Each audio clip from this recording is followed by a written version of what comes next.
Hi guys, welcome to Mom Jeans and Crime Scenes. I'm Trish and I'm excited that you're here. If you haven't subscribed, please subscribe and hit that little bell and even share the video if you feel inclined to.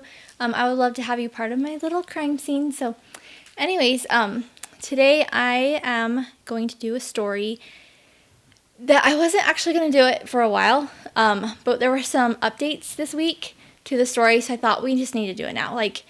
We have to. So, I had decided to do MacKenzie Lueck this week, and yeah, so we're going to begin right now.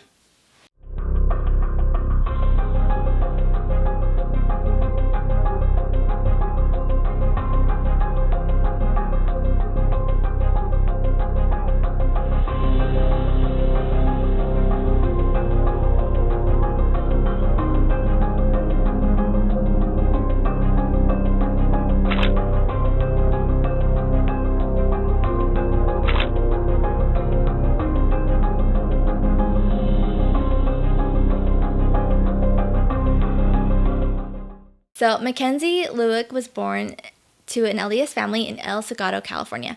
She had 3 brothers, and I think that they gave her some tough love. She's kind of the only girl, and so I think that they probably were, brothers to her, because everyone will describe MacKenzie as a strong, independent woman, and I think that that really comes from having big brothers. I think that helps so much. So, MacKenzie, she was a California girl. She loved the beach, she loved the ocean, she loved wearing her bikini, that was MacKenzie. And she was just a big dreamer. And she decided that she was going to move to Utah all by herself to go to school. So she went to the University of Utah for pre-nursing and kinesiology. So she kind of had some dreams. She moved into an apartment all by herself. She got some few pets because she's a pet lover and an animal activist. Not only was she an animal activist, but she's also an activist for women's rights and for she's just a feminist, really, really strong in her beliefs.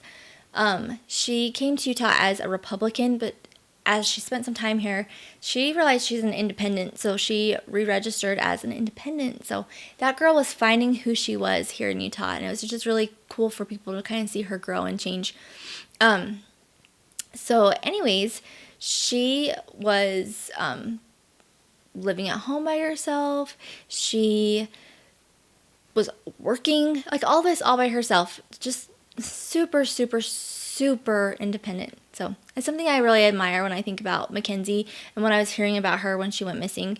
At first I was like, well, she's super independent. I'm really hoping that's because, she just went and did something on her own.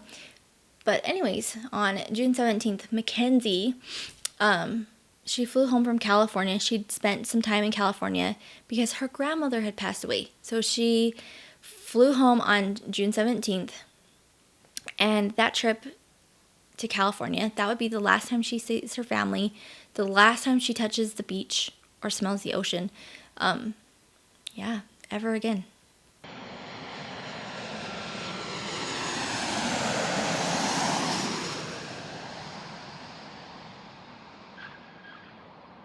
When MacKenzie landed in Salt Lake International Airport, it was about 2 o'clock in the morning on June 17th.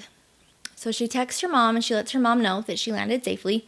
And then she follows that text with saying, "I love you, Mom." So her mom said that she did send her a message back, but the message, it was an iPhone, the message was never sent. So either she wasn't getting service or she'd shut her phone off. For some reason, that message just never went through. So MacKenzie gets a lift from the airport. And instead of having the Lyft driver take her home, she has the Lyft driver take her to a park, Hatch Park in North Salt Lake. So if you're familiar with North Salt Lake, there's some areas that can be a little bit scary. And Hatch Park wasn't the most ideal place to be dropped off at 2 o'clock in the morning. In fact, she wouldn't even get there until closer to 3 because it was about an hour away from the airport.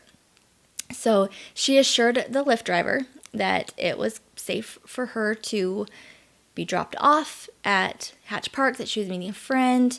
So the Lyft driver took her to Hatch Park. So as they are approaching, she sends a text message, and that's about 2:58 in the morning. Okay, and so they get to the park and they see a black sedan, or a dark colored sedan, parked there. And MacKenzie tells the driver, hey, this is, my friend.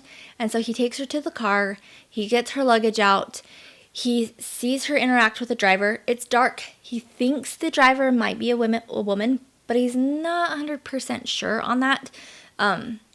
But that's his assumption, that that's her friend that she's meeting. So puts the bags in the car, makes sure that MacKenzie gets in safe, watches her drive off, and then he leaves to go pick up more people for his shift. So around 2:59, 1 minute after she sent the last text message, MacKenzie's phone is powered off.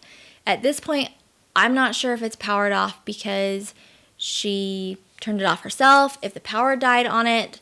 It sounds, I think if I remember right, it sounded like they thought that she shut her phone off. So, throughout the day on Monday, June 17th, and for several days after, MacKenzie's family is trying to get a hold of her. They've texted her, they're calling her. Nobody is getting in touch with her.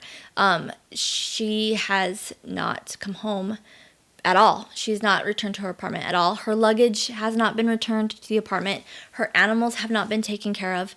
When you go on a trip and you come back, you bring your luggage home, you get your toiletries out, you kind of unwind, right? Nothing like that had happened, okay? So her friend goes, checks things out. They're not sure. She's not sure. Like, MacKenzie has not been in that apartment. So that's kind of something that they're like, that's weird. Like, where would she be? Well, then they find out that she missed her midterms. And like I said, her, being pre-nursing and kinesiology, those are important to MacKenzie. And that's likely the reason she came back from California, was to do the midterms. Like, that was super important to her. She'd already had a flight planned to go back the next week for a wedding for a friend. So she could have just stayed in California for that week, but she came home. So I'm assuming because those midterms were so important to her. So when she misses the midterms, her family's like, okay, something is terribly, terribly wrong. So on June 20th, her dad's like, okay, we're going to call and report her missing. Like, obviously, she's not been around. So she's reported missing on the 20th. Now, on the 22nd, police, this starts to become public. We're starting to hear about her. Police come in and say, you know what? She's an adult. She's independent. Like, there's not a whole lot at this point we can do. We don't believe that there's foul play involved. We don't think she's been hurt so far. There's no evidence indicating that. So there's like a process that needs to be done. Keep an eye out for her, but just remember, she's entitled to her privacy. So you see like Facebook groups and people getting upset that the police aren't doing enough, but there's only so much the police can do at that point. So on Saturday the 23rd, MacKenzie is supposed to fly back to California for her friend's wedding. Okay? She does not board her plane. She paid for her tickets. This isn't like somebody from her family bought her tickets, and she's just like skipping out on it. Plane tickets are expensive, and she paid for her plane tickets, and she did not make that flight. So they call the airliner. They know for sure she did not board that plane. So now things are serious. Now we know, like, okay, these are obligations that she's consistently missing. And I remember hearing about that, and I was like, okay, this girl is missing. Like, that really freaked me out when the news had reported that. On the 24th, the police start to kind of work on her social media accounts. They find some information from her phone that leads them to a home in Rose Park, which is kind of a suburb of Salt Lake City. So on June 25th, police start to share photos of MacKenzie at the airport. So we know that she landed in the airport. We know that she really got to Utah. There's pictures, there's evidence. We can see what she was wearing. And I will post pictures too so that you can kind of see what she looked like when she landed. So anyways, the police are kind of quiet right now about what's going on, like what they're thinking. They're not saying a whole lot, but it's not because they have no clue what's going on. They are working on some really, really important leads. So on Wednesday, June 26th, they search a home with a warrant in their hands. So clearly they had some really good leads that they were working on to pop back up to the home in Rose Park with a warrant in their hand. So they're going to search the home, the property, and the homeowner's car. Police, they search her social media and they are trying to learn more about MacKenzie and who she talks to and kind of what she does, right? Kind of learn who MacKenzie is. And they find several apps on her phone used to meet men, which isn't abnormal, right? There's always dating apps and things like that people use, especially when they're in their 20s and 30s. Like, of course she's going to have those kinds of things. But there's a couple of apps that they're kind of like, interesting. So a couple of those apps, so she's got Call Her Daddy, she's got Tinder and Seeking Arrangements on her phone. And they find that these are all apps that MacKenzie is using frequently. So they actually learned that for a long time she's been using these apps and she's connecting with men often, frequently sending sexual messages that include pictures, conversations, videos, and dating arrangements.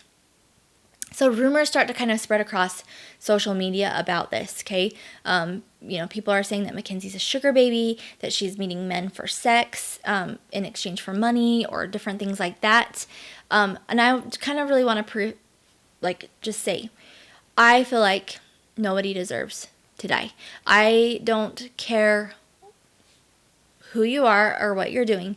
If you decide to meet men in a park, in the dark, or if you choose not to do that, if you decide that's not safe for you, in either scenario, you do not deserve for somebody to come in and take your life. You just don't, okay? So, we make choices that are best for us. We make judgments and decisions that are good for us. And that's exactly what MacKenzie was doing. MacKenzie was weighing whatever options she had, and she felt like this was safe for her, okay? So there's one app in particular that really catch our policemen's eyes. And they notice that she's using a third-party text messaging called Text Me. And it's being used a lot between June 3rd and June 17th, okay? And in fact, she uses it after she lands in Salt Lake City. She uses that app a few times, and she uses that app to text somebody. At 2:58, the very last text message she sent, she's using the Text Me app. So kind of interesting. Police realize that this IP address for this text messaging app belongs to a home in Rose Park. So they are going to go check that out.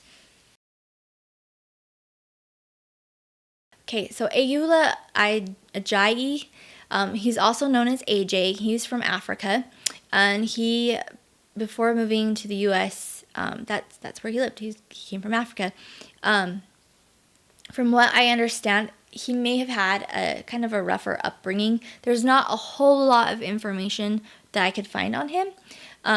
But I do know that when he moved to the U.S., he joined the Army, and he was in the Army for a few years before being honorably discharged. He also attended the Utah State University in Logan, but then he ended up being banned from the school. And I have heard different reasons. One of the reasons that stuck out most to me was that he was aggressive, really a kind of an aggressive fella. So that is what I think he was probably banned for, but yeah, I couldn't really find a whole lot of information about that. So I'm going to kind of dig. If I find some more, I will post some links on my website so you can really dig into it because it's really interesting. His story's an interesting one. So he was here with a visa. He was supposed to be going to school. He gets kicked out of school, and so he's going to be deported if he doesn't do something right. Well, guess what, guys? He actually happens to find the love of his life, and he gets married all of a sudden. Isn't that just like amazing? So he finds this woman in Texas, because that makes sense, right? And her name is Tanisha, and they get married. And it's totally because of love. It is not because he needs to stay in the United States. Okay, let's just be clear about that. Okay? At least that's what they say. I don't know if I believe that necessarily, but who knows? Weirder things have happened. But in this totally in love with each other marriage, they do not have sex. There is no sex. I don't know why you would get married to somebody if you are too scared to have sex with them. But she was too scared to have sex with him. In fact, she was so scared of him that when he moved back to Utah, she refused to move back with him. She did not want any part of that. And she kind of went into hiding. His friends in the army would contact her and threaten to kidnap her.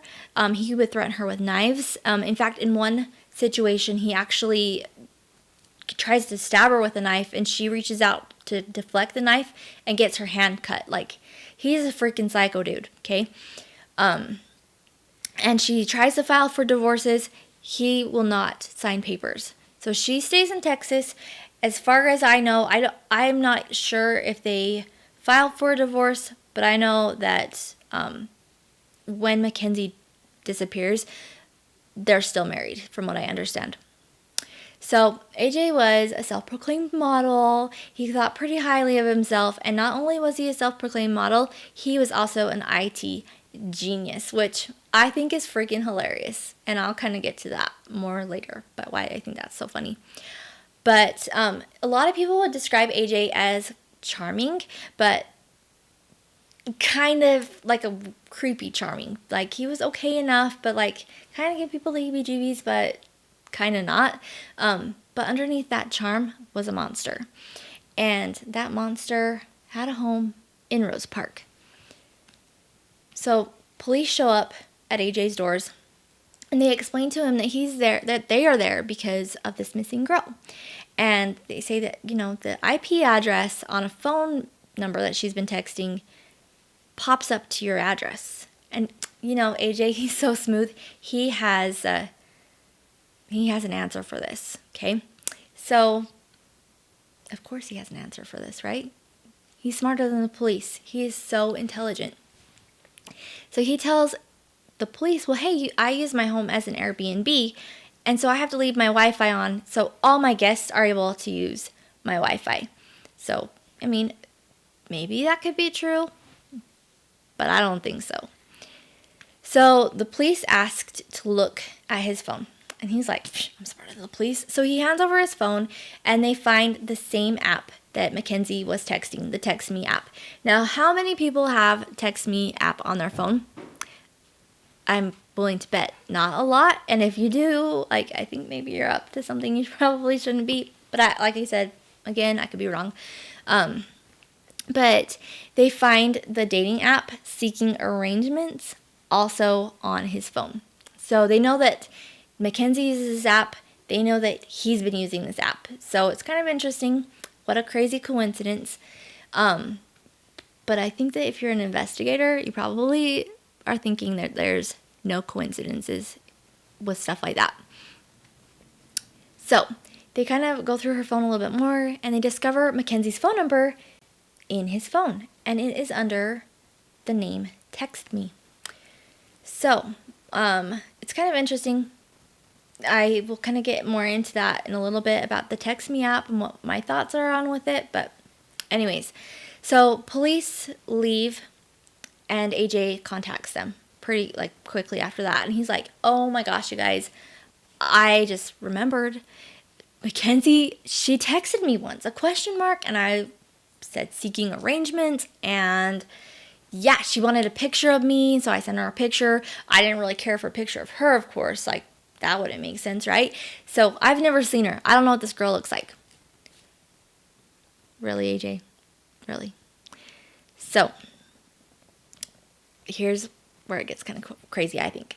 So AJ, because he's an IT genius, he agrees to give his phone over to the police because he thinks that he can get rid of everything on that phone and the police cannot find this, but they're able to to forensically extract information off of that phone, which I think is pretty freaking cool if you ask me.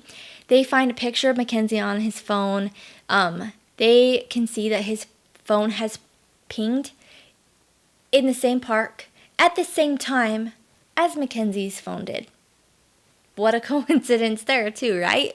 So they find that his phone pings again at 3:07ish back at his home. So it's not a very long drive. And yeah, interesting, right?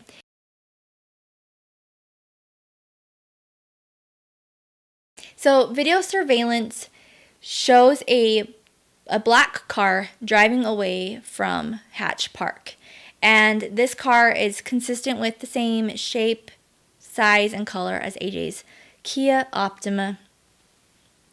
Is that a coincidence? I mean, it's kind of interesting, right? So on June 26th, a search warrant is served to AJ. And they are going to search his home, his property, and his vehicle. So his backyard is covered with mulch, and it's like fresh dig site. You can see behind the little garage, you can see where he had a big bonfire. And the neighbors are like, yes, we completely saw this guy. He had this huge fire back there, and it stunk like nothing we've ever smelled before. Like, it was horrible. In fact, one neighbor says it was so bad that she decided to go talk to him about it and tell him, like, yo, this stinks. You need to put this fire out, or I'm going to go call the fire department. So, like, he knows that the neighbors are onto him.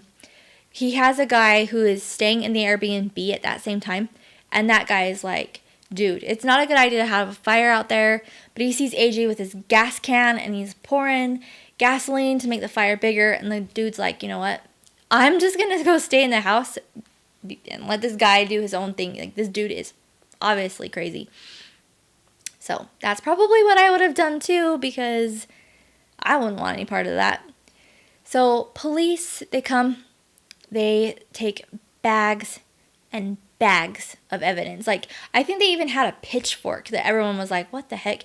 Like, they had all kinds of evidence that they took with them. But they were kind of quiet about it for a little bit. They did say that they found a purse or a handle bag of some kind there. Also, some other things that they found were like muscle tissue. They found a piece of skull with the scalp and hair attached to it. And yeah, they found, just a little bit of what they believe were human tissue. It was later confirmed that was MacKenzie. They also had cadaver dogs come and hit on the burn site and the dig site, but they didn't find MacKenzie's body. But those partial remains, they were confirmed to be MacKenzie, and they announced that like the very next day, so it was really quick. It was a big deal on the news. In fact, I was really surprised that they didn't make an arrest. It was silent the next day. In fact, I remember right, they even let AJ move back into his house. And I think that they still had guards kind of around. But I believe, if I remember right, he came back and stayed there. And I was so frustrated. I was like, they just took all those bags of stuff out. Are you telling me they found nothing? I was really, really disappointed. But I do believe that they probably let AJ back in. They had searched it thoroughly. They'd gotten everything that they needed out. They had enough to make a case. And they needed to make sure, that they could submit this to have everything done right so that they could arrest the guy. They needed to make sure that the remains that they found were MacKenzie's. They needed to, do everything the right way. And so that meant that even though we were invested in that emotionally, we really needed to be patient and let the police do their job. So they needed to make sure that they kind of had his trust, I think, too, so that he wouldn't run. So they let him move back in. But on the 28th of June was a grand day. I was super stoked when I was checking Facebook at work. On my lunch break, of course.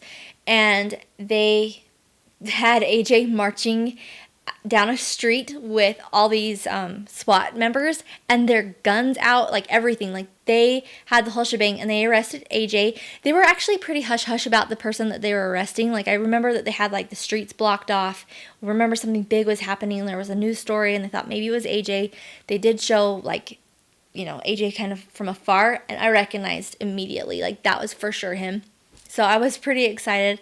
And when they confirmed that they arrested him, that was like the most glorious day. I was so glad that they got the guy. It was just neat to see him in handcuffs because that's where he belonged. But yeah, so on the 25th, police, they were amazing. Like they used this digital forensics, I guess, to like really put this murder together. Okay, on the 25th, they see that his phone pings several times up Logan Canyon. And we know that he's got to be pretty familiar with Logan Canyon because he went to school up that way. So he went up there and he buried her body. And the pings on the phone led the police to that area. Up in Logan Canyon, MacKenzie is found. She's found with her hands tied behind her back with rope and zip tie cord. They see that she's been viciously choked, that she was hit extremely hard in the head. In fact, she's got a hole missing on her skull. That blow was a fatal blow. That's what took her life. AJ tried to burn her body.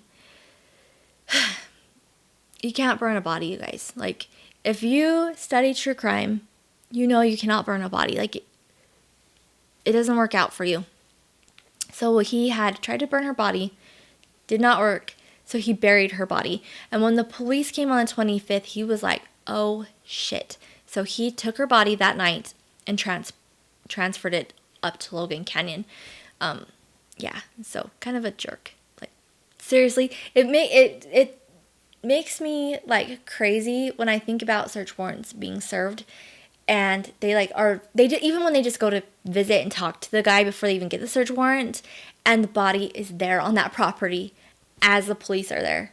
And you saw that with Gannon Stotch too. Like, I'm pretty sure that Gannon was there. Same with MacKenzie. MacKenzie was there, and if they would have had that warrant, I know that there's like a whole process to getting warrants and stuff, but it's just crazy to me that they would have maybe found her sooner. But they found her under a grove of trees in a shallow grave. But thankfully, they were able to find her quickly, and they were able to get her home to her family so that she could be buried properly.